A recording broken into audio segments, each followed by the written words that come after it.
let's go to try it.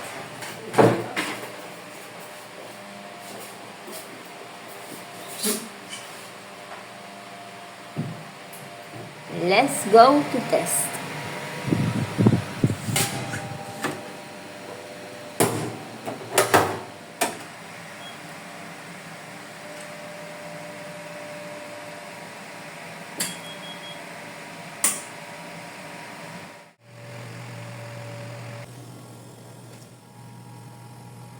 Let me show you the end of this video. 5, 4, 3, 2, 1.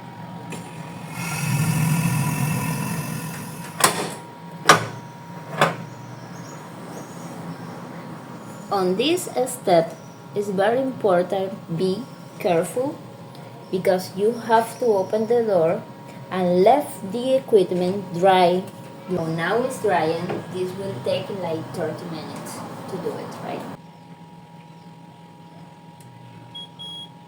This is the end of the video, and this is the result we was waiting. Yeah.